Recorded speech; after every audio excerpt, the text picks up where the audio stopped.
we are almost getting closer to the Asia Cup 2025, which is going to be held in the UAE. And as I said before, it's Dubai and Abu Dhabi, the two host nations as well. While India is the hosting country. But talking about Afghanistan, always a very promising side comes out of the box. And that's what the squad is coming out to look. First of all, let's take a look into the squad, and this is what it looks like. Rashid Khan is the captain, Ramanullah Gurbaz, Ibrahim Zadran, Darvish Rasuli, Sadiqullah Atal, Azmatullah Omar Sai, Karim Jannat, Mohammad Nabi, Gulbuddin Naib, Sharafuddin Ashraf, Mohammad Ishaq, Mujib Rahman, Allah Ghazanfar, Noor Ahmed, Farid Malik, Naveen and you have Fazlullah Farooqi. So quite a few names we are familiar with. Quite a few new players are coming into the ranks, rightly so, because of so many experienced players now hanging up their boots, and rightly so. A picture behind you as well, soon to be from the ODI format as well, as we suspect. But your thoughts on that? On Afghanistan squad overall, how does it look? Yeah, the squad looks pretty similar to what we have seen over the years. The experienced guys have stayed on, the guys who have performed, and with uh, as the time is going forward, Afghanistan domestic setup is bringing out new players who are from a very young age starting to prove their mettle in the international stage. That we have seen with every player apart from probably Mohammad Nabi in there. All of them started pretty young and made a huge name in the international circuit, and I'm expecting the same for the rest of them. One of the best things that you take from the squad is that Rashid Khan is back as a captain after the crash out he had during the 23 World Cup, I guess. Correct, yeah. And yes, the overall squad looks pretty good, pretty balanced, pretty young, and as exciting as an Afghanistan team usually looks like.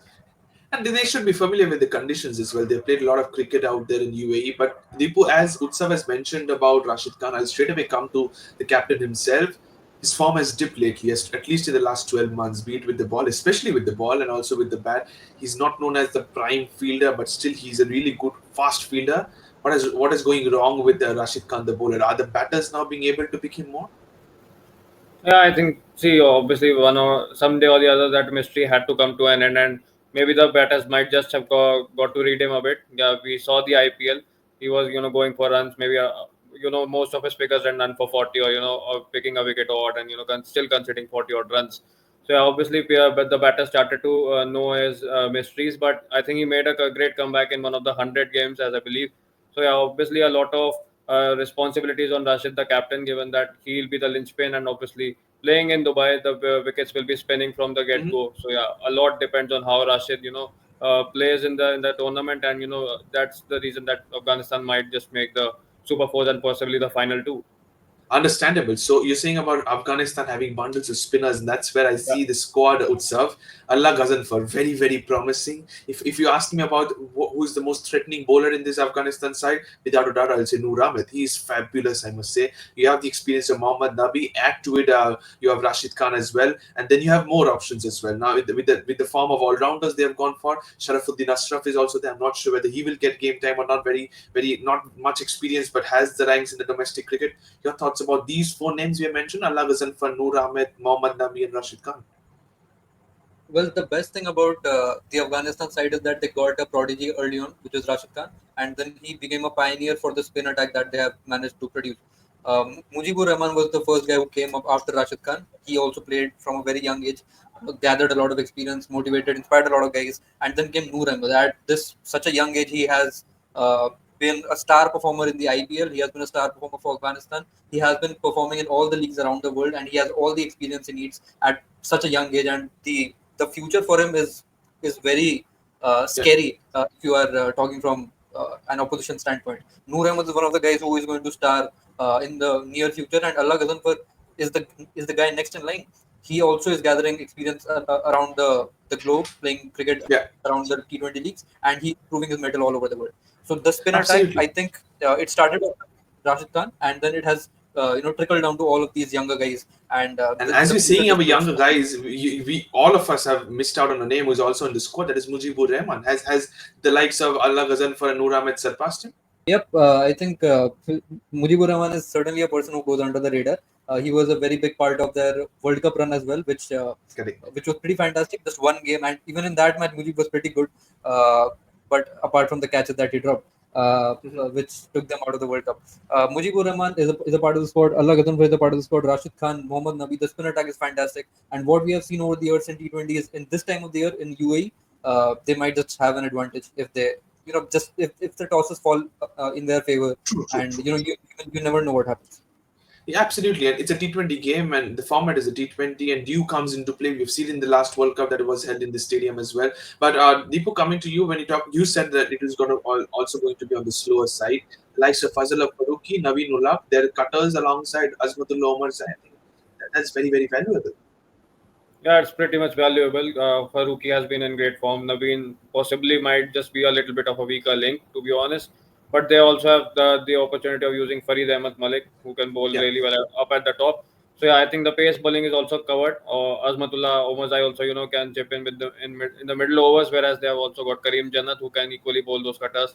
Unfortunately, got flagged by the 14-year-old prodigy, but still he's a decent bowler enough to bowl on these conditions. So I think yeah, they have got great bowling lineup and a great batting order as well to complement with. So yeah, it will be a dangerous Afghanistan side. It is definitely going to be the shorter the format, the shorter the more dangerous they can be. I believe Utsav at the top of the order, Gurbaz, and I believe it's going to be the youngster Sadiqullah Atal opening together. You have the experience of Ibrahim Zadran in the middle order. Then I said about Omar Zai and the likes of others. How much of a responsibility once again goes to the likes of Raymond Gurbaz to give his side a promising start. A lot, and I think that should happen. All the guys should take a certain kind of responsibility, which we hadn't seen in the earlier years of Afghanistan's rise. The players were not taking as much responsibility with the bat, and all the owners used to fall on the spinners and the fast bowlers. Now this is becoming more of a balanced unit. The batters are stepping up. Ramanullah Gurbaz has been a Rashid Khan-esque kind of a player with the bat, considering he's probably the first guy who started scoring at a higher scoring rate as well as Yeah. in a consistent run of form. Ibrahim Zadran scored 150 in the Champions Trophy, so even he's not a muck with the bat. His technique is again a thing to be lauded. So I think even with the likes of youngsters like Sadiqullah Atal coming up, I think Ibrahim Zadran might just be given an edge over them. And the opening partnership, the opening pair of Ibrahim and Rahmanullah just fits together. One Yeah, yeah. guy bats aggressively, the other guy And the takes other his time anchors. and stability. Absolutely, that is a very good point, and I think that could also turn out to be a very turning point for Afghanistan in the upcoming Asia Cup. But Group B stands alongside Deepu with the likes of Afghanistan, Bangladesh, Sri Lanka, and Hong Kong. Keeping aside, with due respect to Hong Kong, are you certainly saying this is the group of death? Yeah, definitely, it's going to be group of death as I told you before the show as well. Possibly it will be Sri Lanka and Afghanistan for me going into the next round. I'm not counting Bangladesh, given that Sri Lanka is also capable of putting a decent Right. squad in, and even they are doing really well in the shortest format. So I think it's going to be a very stiff competition between the three sides. All due respect to Hong Kong, but I think Afghanistan and Sri Lanka are just slightly better than Bangladesh, and yeah, Okay, so I you're think going with these two sides will Afghanistan be and going Sri forward. Lanka from Group B. Your thoughts with not going with Bangladesh with due respect, and Hong Kong understandable. Any changes for you, Utsav? No, I'll go with the same two teams as well. The thing is, both the teams have a similar uh, Pattern strength of with playing. their spin bowling, and upsets might come when the tosses fall against them, and the dew is against them. That we saw in the 21 T20 World Cup when toss pretty much dictated the flow of the Yeah. tournament.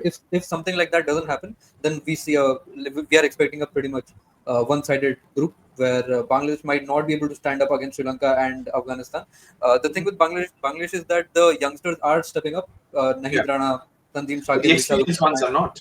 yeah, these guys are pretty good. But again, I think with the strengths of the other two teams, I think Bangladesh is just a weaker side on paper. Understandable. But now let's move on to the players to watch out for. Three from I've gone for from Afghanistan, and here three are there.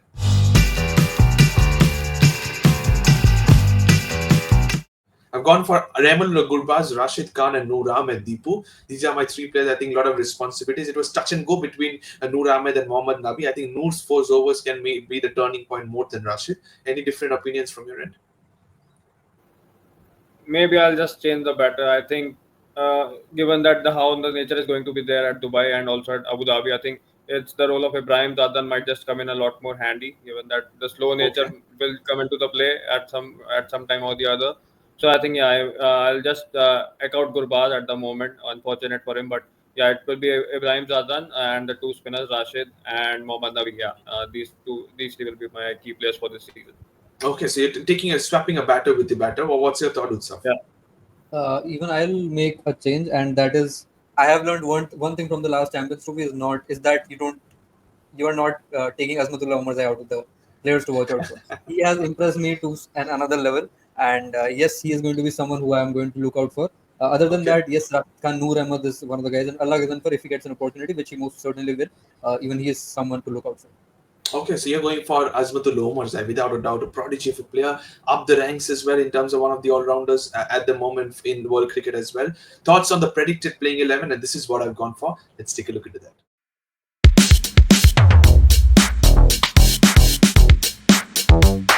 Raimullah Gurbaz, Sadiqullah Atal, Ibrahim Zadran at number 3, Azmatul Omarzai at 4, Mohammad Nabi at 5, Gulbuddin Naib at number 6. Then you have Rashid Khan, Naveenullah, Ghazanfar, Noor Ahmed, and Fazal Farouk. You have 5 proper bowlers alongside Mohammad Nabi.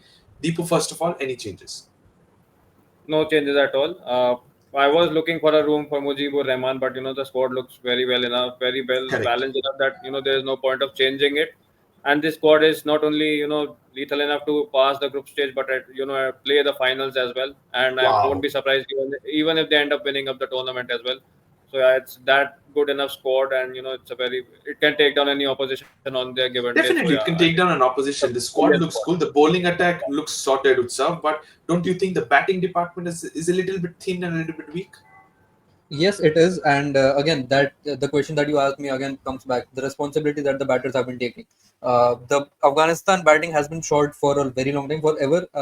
I don't think it is a wrong statement to say when it comes to Afghanistan. But how often does the batting order makes you realize that they were a solid side in the World Cup, they were a solid side in the Champions Trophy, they were a solid side in the T20 World Cup, and now the Asia Cup has come where they have been paired with two sides which are almost similar to them in terms of strength, and then you never know what these guys are capable of doing. One thing that we keep on talking about when it comes to Afghanistan is the past, and when we go to the near past, which has gone by, Afghanistan was a kind of side who would have a couple of star players, and then there would be a few fillers who would just be in the squad to Correct, fill correct, up the correct. playing 11.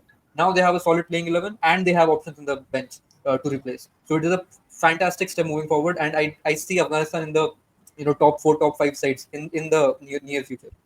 Okay, so both of you are saying Afghanistan qualifying for the Super Fours. Deepu says he won't be surprised if they play the final or win the Asia Cup as well. Time for predictions. Both of you, starting with you, Deepu, who plays the final? As you're saying, Afghanistan, who is the opponent? Obviously, it's going to be India and Afghanistan final.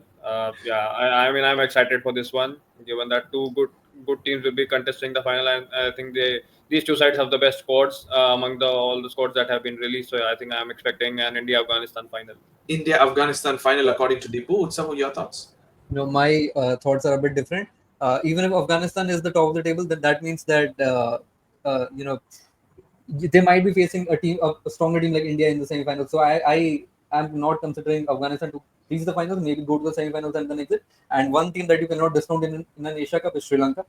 They Oh, have yes. been the stars of Asia Cup. Always somehow they manage to come to the finals. Sometimes most often they not win the finals as well. So again, I'm expecting an India versus Sri Lanka final, and then we'll miss Mohammad Siraj. Oh, Mohammad Siraj once again will be missed. But India versus Sri Lanka finals is Utsav. India versus Afghanistan finals is Deepu. Afghanistan squad done and dusted. It was very, very nicely detailed by both of you. We're building India's smartest cricket community. Subscribe to become a part of it.